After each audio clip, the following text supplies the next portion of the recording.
சதீஷ் நடராஜ். நான் தான் இன்னைக்கு நடுவில் இருக்க போகிறேங்க.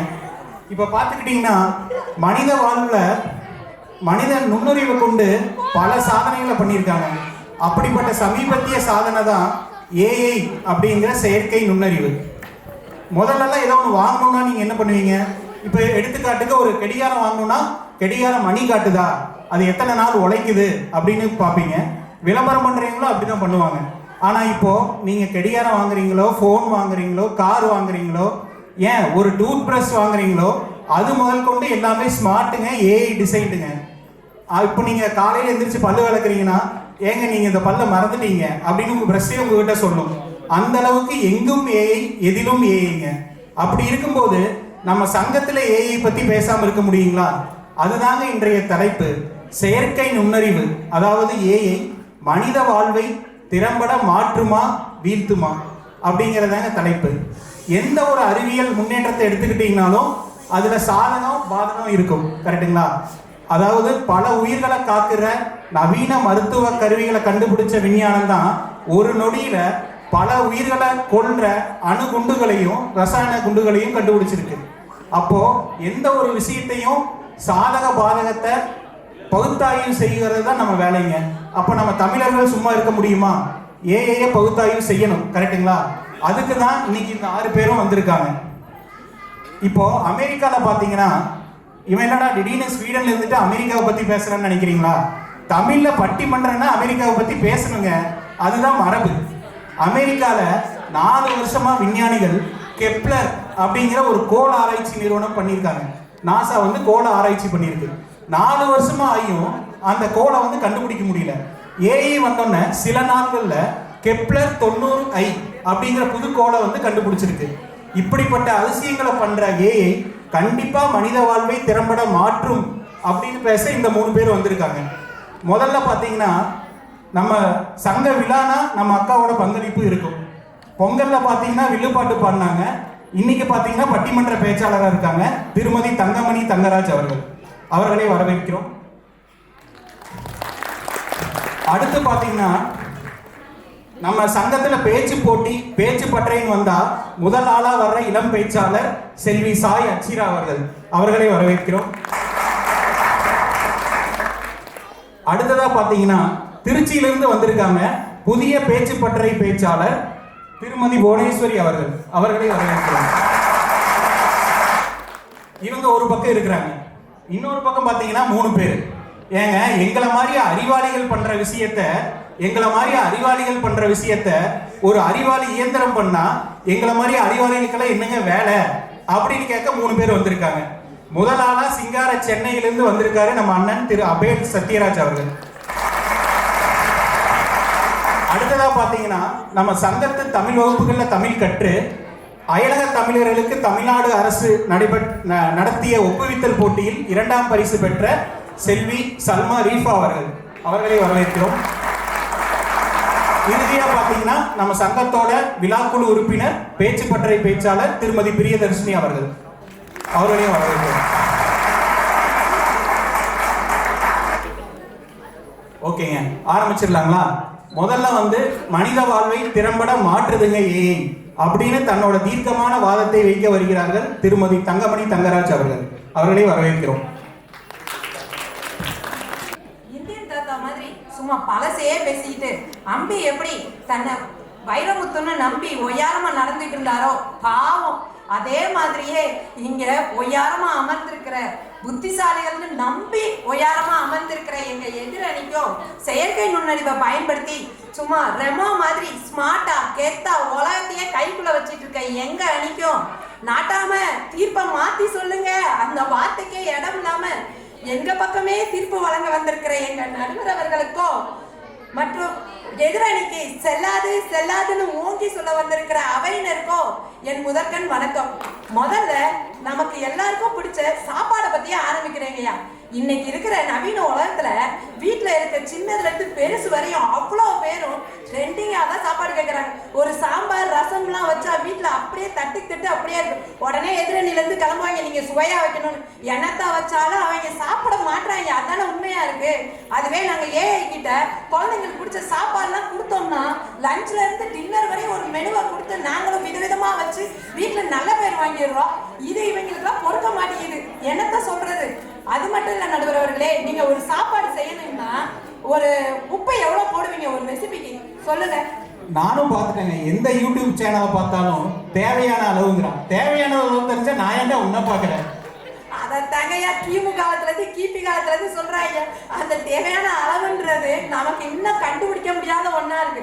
அது மட்டும் இல்ல நடுவர் அவர்களே, நமக்கு ஒரு சந்தேகம்னு கேட்டோம்னா ஒரு மனுஷ பையட்ட கேட்டோம்னா 4 டவுட்டுக்கு தெளிவா சொல்லுவான். 5வது டவுட்டுக்கு மூச்சு முறையை காட்ட ஆரம்பிச்சிடுறாங்க. அதுவே ஏஐ கிட்ட 1000 டவுட் கேட்டாலும் சும்மா சலிக்காம சொல்லும். 4 பேருக்கு எவ்வளவு உப்பு போடணும் எவ்வளவு எண்ணெய் ஊற்றணும்ன்றத அது பாட்டுக்கு கரெக்டா சொல்லுது. ஒரு வாரத்துக்கான மெனுவை நாங்க எடுத்து வச்சுட்டு அதுலயே நாங்க செஞ்சிடறோம். நாங்க வேலைக்கு போற பெண்மணிகளுக்கு இது பயங்கர ஹெல்ப்ஃபுல்லா இருக்கா இல்லையா? அது மட்டும் இல்ல, இந்த எதிரில் உட்காந்துருக்காங்களே பிரியான அவங்க பார்த்தா நேற்று சாயங்காலம் கூட என்கிட்ட நான் சாட்ஜிபிடி பார்த்து இந்த ரெசிபி செஞ்சேன், என் குழந்தைக்கு ரொம்ப பிடிச்சிருந்துச்சு, நல்லா சாப்பிட்டான்னு என்கிட்ட கதை அளந்துட்டு இங்க வந்து எப்படி ஒய்யாரமா உட்காந்துருக்காங்க பாருங்க. ஆடா என்னடா இதுன்ற மாதிரி தான் இருக்கு. நல்லா கேட்டுக்குங்க. எதிரணியரும் சரி கீழே இருக்கிற மகளிரும் சரி, எப்போ பார்த்து உப்புமா போட்டு எங்களை கொலை பண்ணா என்ன பண்றது? ஏஐ பார்த்து ஒரு லசானியா ஒரு சிக்ஸ்னல் அப்படி ஏதோ புதுசு புதுசா பண்ணுங்க. எங்க வீட்டுக்கு வாங்க நடுவர் அவர்களே, நாங்க செஞ்சு தரோம் ஏஐ பயன்படுத்தி. இன்னைக்கு ஏஐங்கிறது நம்ம எல்லாருக்குமே ஒரு ஃப்ரெண்டு மாதிரி ஆயிடுச்சு. தொழில்நுட்பத்தை நாங்க பயன்படுத்துறோம். எதுக்கு கண்டுபிடிக்கிறாங்க? பயன்படுத்துறதுக்கு தானே. எனக்கு ஒரு சந்தேகம் நடுவர் அவர்களே, அப்ப இந்த எதிரணிங்க வீட்டுல எல்லாம் எல்லார் வீட்லயும் அம்மிக்கெல்லாம் ஆட்டணுமா இருக்கு. அதுவும் இந்த பிரியா வீட்டுக்கு போனா ட்ரையர் வச்சிருக்காங்க, வாஷிங் மிஷின் வச்சிருக்காங்க, ஏர் ஃப்ரையர் முதல்ல இன்னைக்கு கண்டுபிடிச்ச அத்தனை தொழில்நுட்பத்திலையும் வீட்டுல வச்சுக்கிட்டு நீங்க வந்து அழுங்காம குழுங்காம உட்காந்துட்டு எப்படி நடிக்கிறாங்க பாருங்க. அடங்கப்பா என்னடா உலகம்னு இருக்கீங்க. எதிரணிக்கு நடுவர்களே கொஞ்சம் கூட நன்றியே இல்லை. ஏன்னு கேக்குறீங்களா? எங்களை பத்தி பேசுறதுக்கே பாயிண்ட்ஸ் சாட்ஜிபிட்டில இருந்து இவ்வளோ அழிட்டு வந்திருக்காங்க. ஆனா அந்த சாட்ஜிபிட்டிய பத்தியே தப்பு தப்பா இங்க வந்து பேசுறாங்க பாருங்க. நன்றி கேட்ட உலகமடான்ற மாதிரி தான் இருக்கு. அது மட்டும் இல்ல, நம்ம படிச்ச கல்வி முறைன்றது வேறையா இருந்துச்சு. இன்னைக்கு இருக்க குழந்தைங்க படிச்சுட்டு இருக்க கல்வி முறைன்றது வேறையா இருக்கு. நம்ம காலேஜ்ல படிச்சதெல்லாம் இன்னைக்கு ஸ்கூல்லயே படிக்கிறாங்க. அவங்களோட கல்வி முறையை எளிமையாக்குறதுக்கு அவசியமா தானே இருக்கு. இல்ல எதிர நீ சொல்ற மாதிரி ஏட்டு சுரைக்காய் கறிக்கு உதவும்னு உட்காந்து பேசிட்டு இருந்தா பசங்களோட கல்வி எப்படி இருக்கும் சொல்லுங்க நடுவர் அவர்களே. நாங்க முதலே சொல்லிட்டோம், நாங்க ஸ்மார்ட்டானவங்க. ஒரு விஷயத்த கண்டுபிடிக்கிறாங்கன்னா அதுல நல்ல விஷயமும் இருக்கும் கெட்டதும் இருக்கும். நாங்க அதை பகுத்து பார்த்து நல்லது எதுவோ அதை தான் எடுத்துக்கணும். மனுஷன்லயே நல்லவன் கெட்டவன் பிரிச்சு பாக்குறப்ப ஒரு தொழில்நுட்பத்துல இருந்தாதான் என்ன. அது மட்டும் இல்ல நடுவர்களே, செயற்கை நுண்ணறிவை பயன்படுத்தி இன்னைக்கு மொபைலுங்கிற ஒரு பொருளை கண்டுபிடிச்சு வச்சிருக்காங்க. அது நம்ம வீட்டுல அத்தியாவசிய பொருள் மாதிரி நம்ம வீட்டுல நம்மளோட ஒண்ணா ஆயிடுச்சு. அதே மாதிரிதான் ஏஐங்கிறதும் நம்மளுடைய ஒரு வாழ்க்கையில ஒன்றிய போயிடுறதுக்கு காலப்போக்குல மாறிடும். கடைசியா ஒண்ணு மட்டும் நான் சொல்லி முடிச்சுக்கிறேன். நாங்க சௌரியமா வாழ்றதுக்கும் பல நல்ல விஷயங்களை கத்துக்கிறதுக்கும் தான் ஏஐ பயன்படுத்துறோம். இல்ல எதிரணி மாதிரி மூடக்கூடத்தின் அதிபதிகளா இப்படி ஒய்யாரமா நாங்க உட்கார்ந்துருக்க விரும்பல நடுவர் அவர்களே. எங்களுக்கே தீர்ப்பை நல்ல தீர்ப்பை வழங்குவாருன்ற நம்பிக்கையோட நாட்டாமையிட்ட இருந்து விடைபெறுகிறேன். நன்றி, வணக்கம்.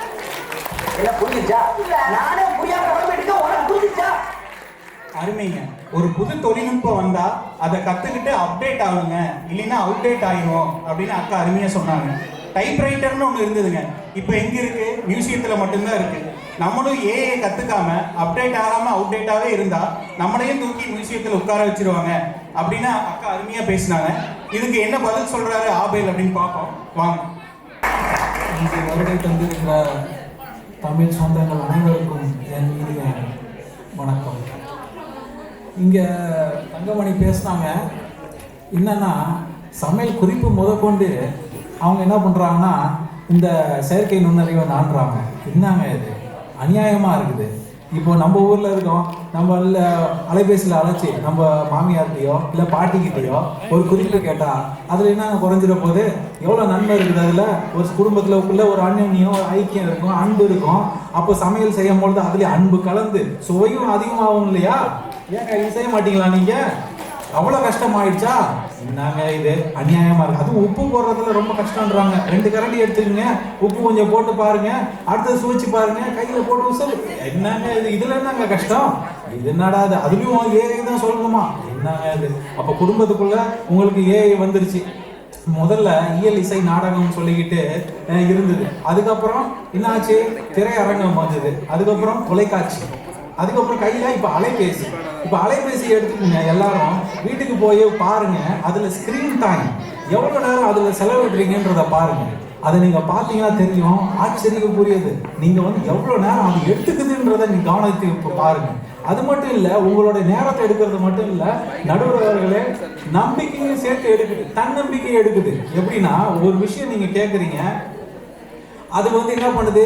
எல்லாத்துக்கும் உதவுது. இது தற்சார்பு நிலை இல்ல. இதை நீங்க நல்ல கவனிங்க. இது அது சார்ந்தே இருக்க முடியா இருக்குது. என்ன நடுவர் அவர்களே? கண்டிப்பாங்க. முதல்ல 2x100 200 நம்மளுக்கு தெரியும். ஆனா இப்பெல்லாம் பாத்தீங்கன்னா எதுக்கும் கொஞ்சம் டவுட்டா தான் இருக்கு. கால்குலேட்டர் கேட்போம் அப்படின்னு கேட்கறோம். இது மாதிரியே எதா இருந்தாலும் ஏஐ கேட்டுருவோமோ? அப்படிதான். இப்ப பாரு, அவர் நம்ம கட்சிக்கு மாறிட்டாரு. அதனால நான் சொல்றது ரொம்ப கவனமா பாருங்க. நம்ம படிக்கிறோம், தேர்ச்சி பெறுறோம், அதுக்கப்புறம் அதே சார்ந்து இல்லை.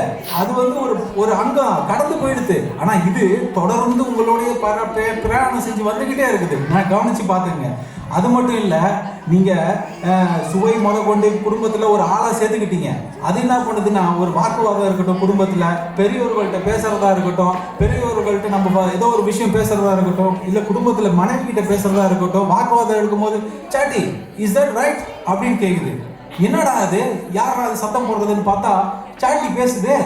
அது ஒரு உரையாடல் நம்மளோட சேர்ந்து பேசுதுங்க. இதுக்கு அநியாயமா இருக்குது. அதுக்கு பேரு சேட்டிங் வேற வச்சிருக்காங்க. ஆமா, அதுக்கு அன்பா வேற பேர் சொல்லி அலெக்சா, கூகுள் என்னென்னமோ சொல்லி வந்துருச்சு இப்போ. அது மட்டும் இல்ல, இப்போ அந்த குடும்பத்துல இருக்கிற நேரத்தையும் எடுத்துருது, தன்னம்பிக்கையும் எடுக்குது, நம்பிக்கையும் எடுத்துருதுங்க. உங்க மேல இருக்கிற நம்பிக்கை. இப்போ பாருங்க, நீங்க ஒரு விஷயத்துக்கு நீங்க அதை பயன்பாட்டுக்கு வச்சிருக்கீங்க, அதுக்கப்புறம் அதை நாடணும்ன்றது மனசுல தோணிக்கிட்டே இருக்கு. இப்போ நடுவர் சொன்னது போல. அது மட்டும் இல்ல, கடைசியா ஒண்ணு சொல்றேன். இப்போ படத்துல விஜயகாந்த் படம் ஒண்ணு இருக்குது. அதுல எங்கள் வீட்டில் எல்லா நாளும் கார்த்திகை அப்படின்னு வரும். ஆனா இப்ப நடுவர் இப்போ முடிவு சொல்லும் பொழுது எங்கள் வீட்டில் எல்லா நாளும் ஏஐன்னு முடிப்பாரா? அதுதான் இங்க கேள்வி. இது நம்ம யோசிச்சு பார்க்க வேண்டிய விஷயங்க. நம்மளுடைய நேரத்தை அது எடுக்குது. எதிர்காலத்துல நம்மளுடைய மூளையில அவன் சிப்பை வச்சுட்டு போயிடுவான். அதுக்கப்புறம் நம்ம 100 வருஷம் கழிச்சு ஸ்டாக்ஹோம் தமிழ் சங்கத்துல என்ன ஆக போகுதுன்னு நினைக்கிறீங்க? ரோபோட் நிற்கும். அப்போ என்ன சொல்லலாம்? அப்போ என்ன பேச போறீங்க? அது இயந்திரமே பேசிட்டு போயிடும். நம்ம உட்கார்ந்துருக்க போறோம். நம்ம ஒரு வேலையும் செய்ய போறது இல்லை. வீட்டுல அதுவே எல்லாம் செஞ்சுருது. தொலைக்காட்சியில ஏஐ, மொபைல்ல ஏஐ, மடிக்கணினியில ஏஐ. அப்போ எல்லாமே உங்களுடைய நேரத்தை எடுத்துருது. உங்களுடைய குடும்பத்தில் இருக்கிற அந்யோன்யத்தை எடுத்துருது. பெற்றோர்களுடைய பேசக்கூடிய வாய்ப்பை எடுத்துருது. அப்போ அதனால தயவுசெய்து எல்லாம் இயந்திரமா மாறிடாதீங்க. அதனால அன்புக்கு இந்த வார்த்தைக்கு எனக்கு கொடுத்ததுக்கு நன்றி கூறி விடைபெறுகிறேன். நன்றி, வணக்கம். நன்றி நன்றி நன்றி. அருமைங்க. அதாவது இந்த காலத்துல பாத்தீங்கன்னா சொல்லுக்கு அடங்குற பிள்ளையை விட செல்லுக்கு அடங்குற பிள்ளை தாங்க இருக்கு அப்படின்னு தீர்க்கமான ஒரு வாதத்தை அண்ணன் அப்படின்னு வச்சிருக்காரு. இப்போ நாங்க சொல்லுக்கு அடங்குறோமா செல்லுக்கு அடங்குறோமான்னு போட்டு தான் பாக்குறோம் அப்படின்னு வந்திருக்காங்க செல்வி சாய் அச்சிரா அவர்கள். முதல் வணக்கம். இங்கு கூடியுள்ள அனைவருக்கும் இனிய சித்திரை திருநாள் நல்வாழ்த்துக்கள். நடுவர் அவர்களுக்கும் இரு அணியினருக்கும் என் பணிவான பைந்தமிழ் வணக்கங்கள். மனித வரலாறு என்பது ஒரு நீண்ட பயணம். கணினி வரை, சக்கரம் முதல் செயற்கைக்கோள் வரை ஒவ்வொரு கண்டுபிடிப்பும் மனித வாழ்வை மேம்படுத்தியது எனலாம். எனக்கு முன்னே பேசிய மாமா சொன்னாங்க, ஏஐ வந்ததுனால வீட்டில் இருக்க பெரியவங்க முடிவு எல்லாரும் கேள்வி கேட்குறாங்கன்னு. அதனால அவங்களுக்கு தன்னம்பிக்கை போயிடுச்சுன்னு வேற சொல்றாரு. ஆனா மாமா, நான் உங்ககிட்ட ஒரு சின்ன கேள்வி கேட்கலாமா? கேள்வி கேட்பது தவறா? கேள்வி கேட்டால் பதில் கிடைக்கும். அப்போதுதான் அறிவு வளரும். சிறிய நடுவர்களே, கண்டிப்பாங்க. ஏன் எதற்குன்னு எது சொன்னாலும் கேட்காம எதை சொன்னாலும் ஆமா ஆமான்னு சாமின்னு போற நம்மள மாதிரி 90s கிட்ஸ் நினைச்சிட்டீங்களா? எது சொன்னாலும் ஏன்னு திருப்பி கேட்கிற ஜென்சி கிட்ஸுங்க நாங்க அப்படின்னு சொல்றாங்க. கேள்வி கேட்பது டிஸ்ரெஸ்பெக்ட், அதாவது அவமதிப்பு அல்ல. அது டிஸ்கஷன், அதாவது கலந்துரையாடல். எங்களுக்கு கேள்வி கேட்கும் அளவுக்கு இன்ஃபர்மேஷன் தருது. அதனால கான்ஃபிடன்ஸ் அதிகமாகுது. எத்தனை அதான் எனக்கு எல்லாம் தெரியும். நான் சொல்றது மட்டும் கேளுங்க. நீங்க பெரியவங்க மட்டும் திட்டுவீங்க. இயற்கையோ செயற்கையோ அறிவு வரந்தா சரி தானே? மாமா, நீங்க எனக்கு இன்னொரு சின்ன உண்மையா சொல்லணும். நீங்க ஆஃபீஸ்ல இமெயிலாம் டைப் பண்ணும்போது நீங்க சாட்ஜிபிடி தானே யூஸ் பண்றீங்க? அதுவும் ஏ தானே? அதெல்லாம் நாங்க வெளியே சொல்றது இல்லை. இப்போ என்ன எடுத்துக்கோங்க, நான் ஸ்கூல் ஹோம்ஒர்க் பண்ணணும்னா இல்லை எனக்கு ஏதாவது பாடத்துல சந்தேகம் இருந்துச்சுன்னா நான் தேவையில்லாம யாரும் தொந்தரவு பண்ண வேண்டாம். நான் ஏ கிட்ட கேட்டாலே போதும், எனக்கு ஈஸியா படிப்படியா சட்டுன்னு சொல்லி தந்துடும். எத்தனை டைம் கேட்டாலும் சலிச்சுக்காம சொல்லி தரும். ஆனா அதை கூட விடுங்க, இப்போ நம்ம எல்லாரும் ஸ்வீடன்ல இருக்கோம். நாங்க எல்லாரும் ஸ்வீடிஷ் தான் படிக்கிறோம். ஆனா எங்க அப்பா அம்மாவுக்கு ஸ்வீடிஷ் தெரியாது. அப்ப எங்களுக்கு எப்படி சொல்லி தருவாங்க? அதனால நான் இந்த ஸ்வீடிஷ் சப்ஜெக்ட் எல்லாம் ஏஐ கிட்ட தான் கிளியர் பண்ணிக்க வேண்டியதா இருக்கு. அது சரியான வாதங்க. இப்போ எடுத்துக்காட்டுக்கு பார்த்தீங்கன்னா நம்ம சாயச்சில சாயங்காலம் வீட்டுக்கு வராங்க. அவங்க அம்மா கிட்ட போய் அம்மா எனக்கு ப்ரோக் ஃபார்ம் சொல்லி தரங்க அப்படின்னு சொன்னாங்கன்னு வச்சுங்க. நம்ம எஸ்எஃப்இல படித்த கொஞ்சம் நஞ்ச ஸ்வீடிஷை வச்சு ப்ரோக்குன்னா என்னன்னா சண்டை, என்னடா இவளை ஸ்கூலுக்கு அனுப்புனதுக்கு வந்து சண்டை கொண்டு இருக்குது அப்படின்னு சொல்றான்னு கேட்போம். அதே ஏஐ கிட்ட போய் ப்ரோக் ஃபார்ம்னு சொன்னீங்கன்னா ஃப்ராக்ஷன் அப்படின்னு சொல்லுது. அதாவது அரை அப்படின்னா 1/2, 3 முக்கால்னா 3/4 எழுதுறீங்களா? அப்படி எழுதுறதுக்கான பேர் தான் ப்ரோக் ஃபார்ம்னு வச்சிருக்கான். நம்மளை கேட்டால் சண்டைன்னு சொல்லிடுவோம். அப்போ ஏஐ எப்படி உதவுது அப்படின்னு கேட்குறாங்க. ஆமாமா நடுவர்களே, நீங்க கூட வீட்ல இருந்தபடியே ஈஸியா ஏஐ வச்சு ஸ்வீடிஷ் மட்டுமா உலகத்துல இருக்க எல்லா மொழியும் கத்துக்கலாம். அது மட்டுமா, டெய்லி காலையில் நானும் என் ஃப்ரெண்ட்ஸும் எழுந்துடனே ஏஐ கிட்ட தான் இன்னைக்கு வெதர் எப்படி இருக்க போகுது, அதுக்கு எப்படி ட்ரெஸ் பண்ணிக்கணும்னு கேட்டுப்போம். அது எங்களோட school time table, test schedule மற்றும் பல விஷயங்களுக்கு ஏஐங்களுக்கு ரிமைண்டர்ஸ் வழங்குது. மொத்தத்தில் ஏஐ எங்க கூட 24 மணி நேரம் இருக்க ஒரு நண்பன். ஏஐங்களுக்கு எப்போ என்ன வேணா கேட்கலாம், எப்ப வேணா கேட்கலாம், எத்தனை வாட்டி வேணாலும் கேட்கலாம். எங்க அம்மா மாதிரி கத்தாது, எங்க அப்பா மாதிரி திட்டாது, எங்க ஆசிரியர்கள் மாதிரி காத்திருக்க வைக்காது, எங்க நண்பர்கள் மாதிரி இது கூட தெரியாது கேலி செய்யாது. ஏஐ குழந்தைகளுக்கு நேரம், தன்னம்பிக்கை மற்றும் தைரியத்தை தருகின்றது. எங்களை இண்டிபெண்டன்ட் ஆக்குது. இறுதியாக திருவள்ளுவர் கூறுவது போல் எவ்வத்துறைவது உலகம் அவ்வத்துறைவது அறிவு.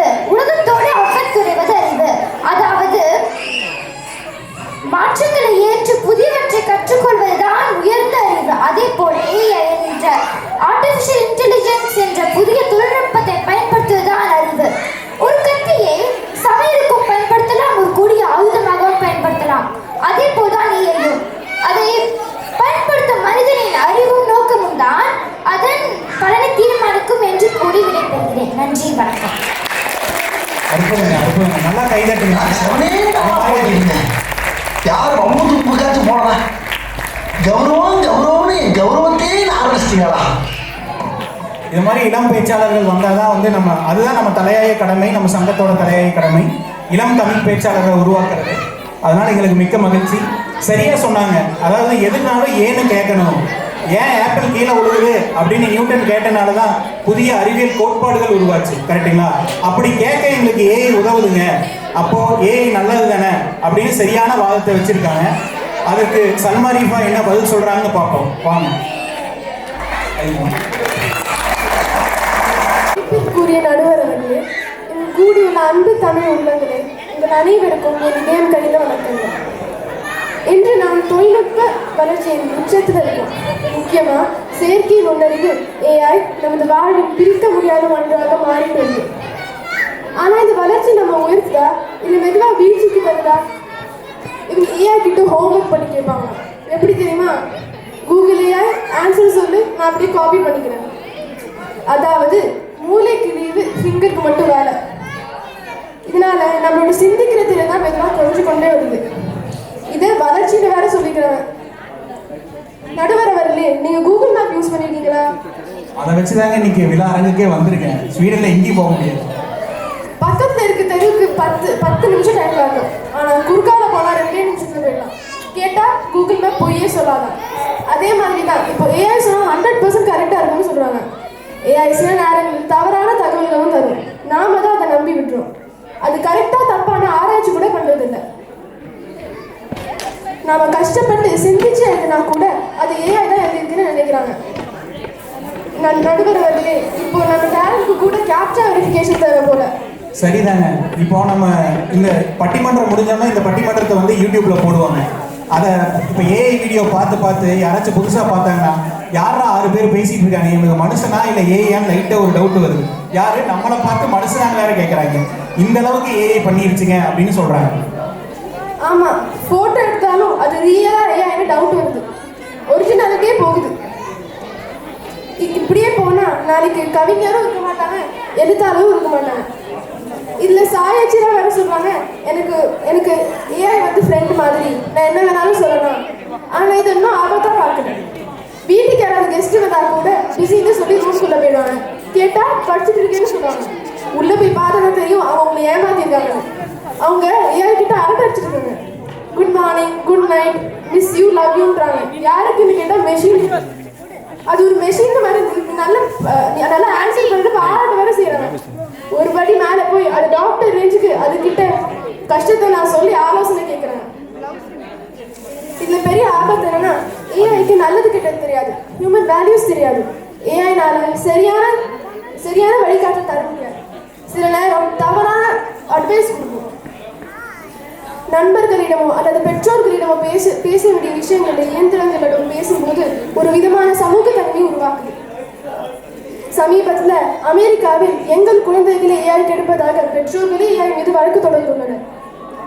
ஏஐ நமக்கு உதவுவது, ஆனால் இன்னைக்கு அது நம்ம வாழ்க்கையை வழிநடத்த ஆரம்பிச்சிருக்கு. ஏஐ ஒரு கருவியாக பயன்படுத்துங்க, அது உறவா மாற்றாதீங்க. டாக்டர் ஏபிஜே அப்துல் கலாம் அவர்கள் கூறினார்கள், இளைஞர்களின் தீப்பொறி சிந்தனைகளே உலகின் மிக வலிமையான பலம். நாம் மாணவர்களின் சிந்தனையை குறைத்தால் நாட்டின் எதிர்காலம் எப்படி இருக்கும்? இன்றைய மாணவர்கள் தான் நாளைய நாட்டின் எதிர்காலம். அவங்க எப்படி வளர்றாங்களோ அப்படியே அந்த நாட்டின் எதிர்காலமும் இருக்கும். நாம் சிந்திக்காமல் வாழ ஆரம்பித்தால் அது வளர்ச்சி இல்லை, அது வீழ்ச்சி என்று கூறி விடைபெறுகிறேன். நன்றி, வணக்கம். வெற்றிகரமாக இன்னொரு பேச்சாளரும் தன் உரையை முடிச்சிருக்காங்க. அவங்க என்ன சொல்றாங்கன்னா, ஒரு 8 வயசு குழந்தை வந்து அப்பா கிட்ட போய் ஒரு ஆபத்தான விஷயத்தை பத்தி கேட்கிறாருன்னு வச்சுங்க, அவர் சொல்ல மாட்டாரு. ஆசிரியர்கிட்ட போய் தவறான விஷயத்தை கேட்கிறாருன்னா அவர் சொல்ல மாட்டாரு. ஆனா அதே 8 வயசு குழந்தை ஏஐ கிட்ட கேட்டா அது 8 வயசு குழந்தையானும் பார்க்காது, 80 வயசு தாத்தாவானும் பார்க்காது. அது என்னென்ன கேட்குதோ எல்லாத்துக்கும் பதில் சொல்லுது. இது பெரிய ஆபத்துங்க அப்படின்னு சொல்றாங்க. இதுக்கு புவனா என்ன பதில் சொல்றாங்கன்னு பார்ப்போம் வாங்க. அன்புமிகு நடுவருக்கும் அறிவு செழித்த என் போட்டியாளர்களுக்கும் ஸ்டாக்ஹோம் தமிழ் சங்கம் சித்திரை திருவிழாவில் கலந்து கொண்டிருக்கும் அனைவருக்கும் என் மனமார்ந்த வணக்கங்கள். ஆரம்பிக்கலாமா? நம்ம சல்மா அக்கா சொல்றாங்க, சாய் அச்சிரா வந்து ஏஐ கிட்ட குட் மார்னிங் சொல்றாங்களாம், குட் ஈவினிங் சொல்றாங்களாம். நாங்க ஏஐ கூட அரவணைக்கிறோங்க. நம்ம அண்ணா சொல்றாரு, பாட்டிங்க கிட்டேயும் பெரியவங்க கிட்டேயும் வந்து ரெசிபிலாம் கேளுங்க, கேட்டு கற்றுக்கோங்கிறாரு. அவங்களுக்குலாம் என்ன தெரியும்? லசானியா செய்ய தெரியுமா, பாஸ்தா செய்ய தெரியுமா? ஆனால் நீங்கள்லாம் கேட்குறீங்களே பாஸ்தா தான் வேணும், பீஸா தான் வேணும், பர்கர் தான் வேணும்னா அவங்க எப்படி சொல்லுவாங்க? என்னன்னா அப்பப்போ இட்லியும் சாப்பிடுவோம் அப்படின்னு சொல்றாரு. இட்லியே சாப்பிட முடியாதுல்லண்ணா, நம்மளும் காலத்துக்கு ஏற்ற மாதிரி மாறி தானே ஆகணும். குழந்தைங்க கேட்குறாங்கல்ல. இப்போ செயற்கை நுண்ணறிவு இல்லாத இடமே இல்லையே. விவசாயம், மருத்துவம், உடற்பயிற்சி, கல்வி, மொழியாக்கத்தில் ஆரம்பிச்சு எல்லாத்துலேயும் இருக்கு. ஸோ மொழியாக்கம்னு சொன்னோடனே நம்ம எல்லாருமே வந்து தமிழர்கள் தான், ஆனால் ஸ்வீடனில் வந்து வாழ்கிறோம். இப்போ நம்ம ஒரு சின்ன விஷயத்துக்கு கூட நமக்கு வந்து ஒரு டிரான்ஸ்லேட் பண்ணி பார்க்கணும் அப்படின்னா ஏஐ தானே நமக்கு உதவி பண்ணுது. வேற யாரையாவது நம்ம கூடிய வச்சுருக்கோம் பர்சனல் அசிஸ்டண்டா? நமக்கு எல்லாருக்கும் பர்சனல் அசிஸ்டண்ட்டே ஏஐ தான்.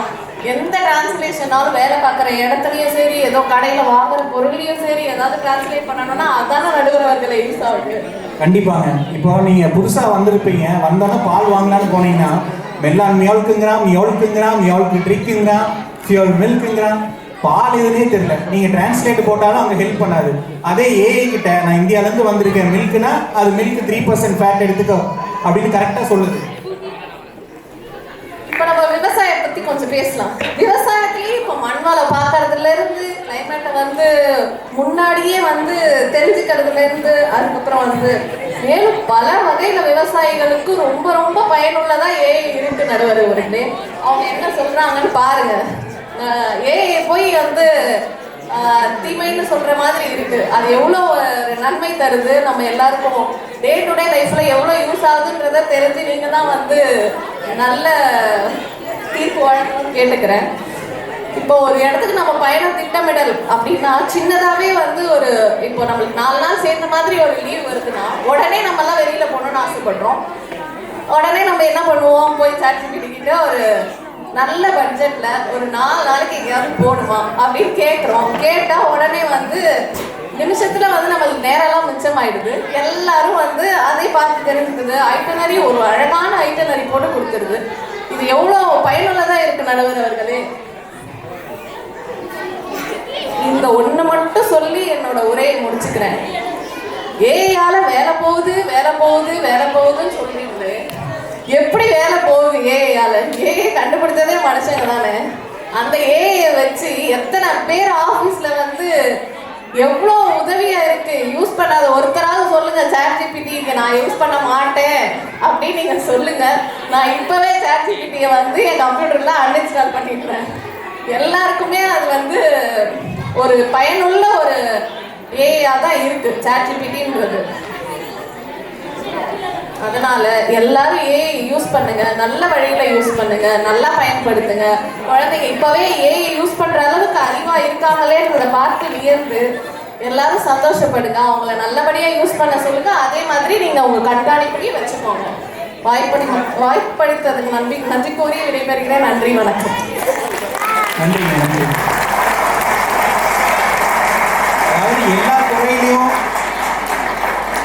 எல்லா துறையிலையும் உற்று துணையாக ஒரு தோழனா இருக்கிற ஏஐ வந்து கண்டிப்பா திறம்பட நம்ம வாழ்க்கையை மாற்றும் அப்படின்னு தன் அணியோட வாதத்தை முடிச்சிருக்காங்க. கடைசியா பிரியா அவங்க அணியோட வாதத்துல என்ன சொல்றாங்கன்னு பார்ப்போம் வாங்க.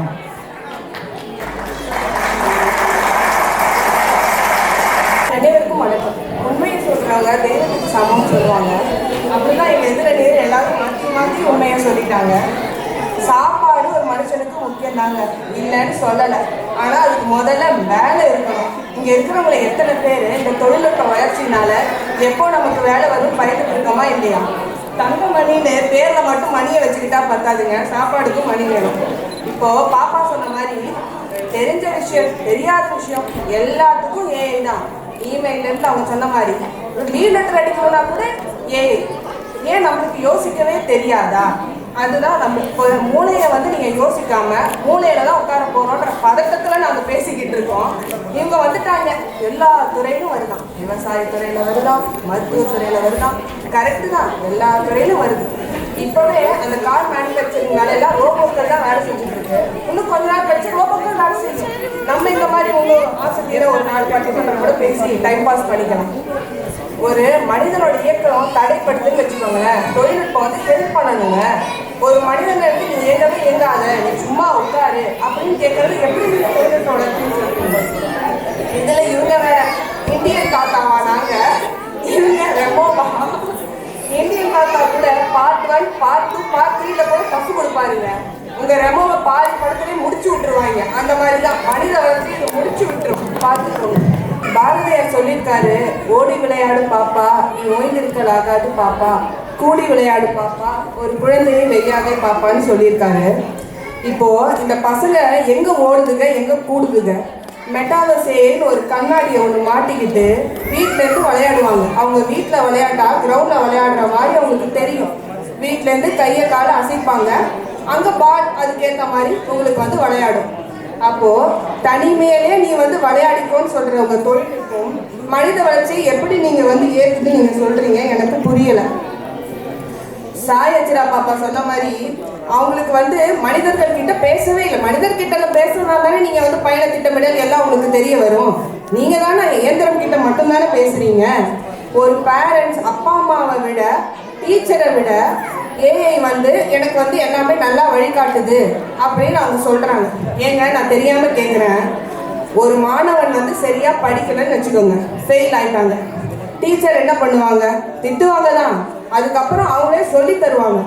அதுக்கப்புறம் நீங்கள் தேர்ச்சி பெற்று வரும்பொழுது அவங்க அடிமனசுலேருந்து சந்தோஷப்படுவாங்க உங்கள் அப்பா அம்மாவை விட. அதுதான் உங்கள் ஏஐயால் கொடுக்க முடியுமா? இப்படி நீங்கள் ஏஐ கிட்ட பேசி தான் சின்ன சின்ன குழந்தைங்களுக்கு கூட இயல்பாக வர பேச்சு கூட நம்ம ஸ்பீச் தெரப்பி வரைக்கும் கொண்டு வந்து நிற்க வச்சுருக்கோம். ஏஐக்கு நீங்கள் பாஸ் ஆன என்ன, ஃபெயில் ஆன என்ன, உங்களுக்கு வேலை கிடைச்சா என்ன, வேலை கிடைக்கலன்னா அதுக்கு என்ன? ஸ்டீஃபன் ஹாக்கின்னு ஒரு ஆய்வாளர் இருக்காரு, அவர் முன்னாடியே சொல்லிட்டாரு, இந்த மாதிரி ஏஐ வந்து மனித வளர்ச்சியை அது வந்து வீழ்க்கவும் முடியும், அழிக்கவும் முடியும் அப்படிங்கிற மாதிரி. அந்த மாதிரி தான் இப்போ டெய்லி அது நடந்துட்டு இருக்கு. அளவுக்கு மீறினால் அமுதமும் நஞ்சுன்னு சொல்றாங்க இல்லையா? இது ஆல்ரெடி நஞ்சு ஆயிடுச்சு. நம்ம மனித வளர்ச்சியை கொஞ்சம் கொஞ்சமா அது பிடுங்கிட்டு இருக்கு. ஏன்னா நம்ம செய்யற வேலையை அது செய்யுது. எல்லாமே நம்ம அதை கேட்டு ஒரு மாதிரி நம்ம அடிமையா இருக்கோம் அதுகிட்ட. அதனால இங்க இருக்கிற அனைத்து மக்களுக்கும் நான் ஒரு சகோதரியாகவும் மகளாகவும் அம்மாவாகவும் கேட்டுக்கிறேன், இந்த செயற்கை நுண்ணறிவை பயன்படுத்துவதை கொஞ்சம் குறைச்சிக்கிட்டு, உங்களுக்கு இயற்கை நுண்ணறிவும் இருக்கு, அதையும் நம்ம பயன்படுத்தணும். இல்லைன்னா மனித வளர்ச்சிக்கு அது என்றைக்குமே ஆபத்து தான். அதனால தீர்ப்பையும் ஆபத்து இல்லாம கொடுக்கணும். நடுவர் அவர்களை வேண்டி விடை பெறுகிறேன். நன்றி, வணக்கம். நன்றி நன்றி.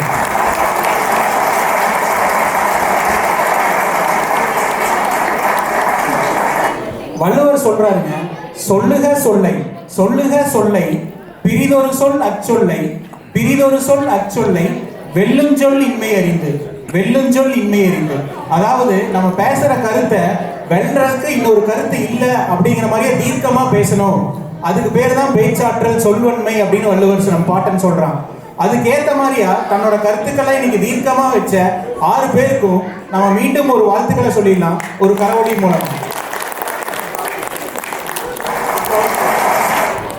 மறுபடியும் தலைப்புக்கு வருவாங்க. இப்போ 2 பேருமே மறுக்க முடியாத வாதங்களை வச்சிருக்காங்க. முதல்ல இவங்க குறைன்னு என்ன சொன்னாங்கன்னு பார்ப்போம்.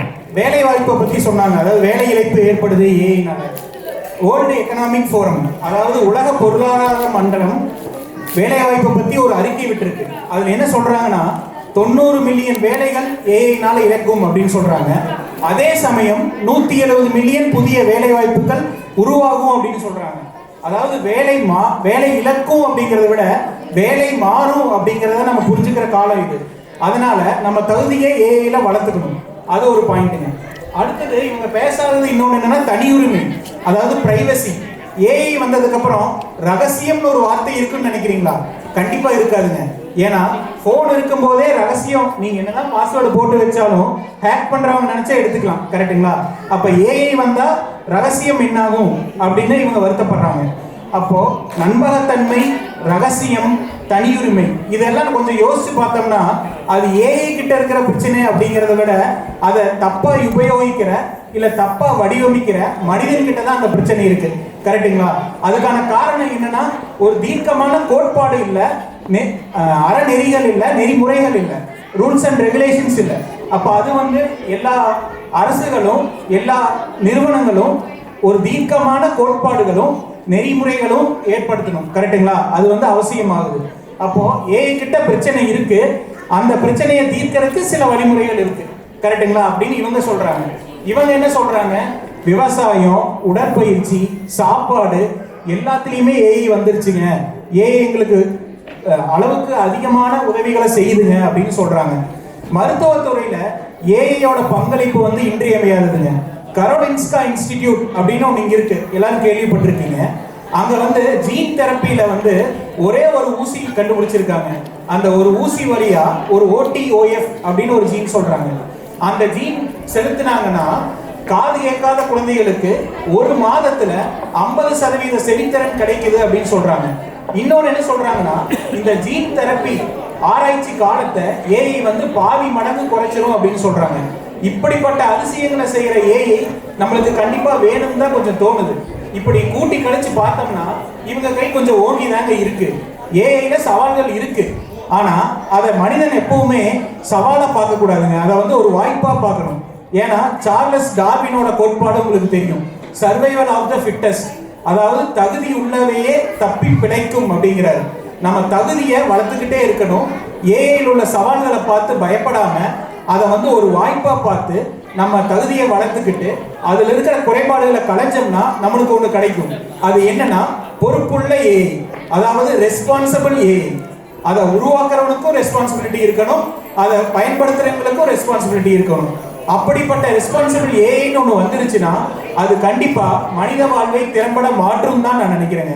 அதனால ரெஸ்பான்சிபிள் ஏஐ மனித வாழ்வை திறம்பட மாற்றும், திறம்பட மாற்றும், திறம்பட மாற்றும் என்று கூறி வாய்ப்பளித்த அனைத்து நல்லுள்ளங்களுக்கும் நன்றி கூறி இந்த பட்டிமன்றத்தை நிறைவு செய்கிறேன். நன்றி, வணக்கம்.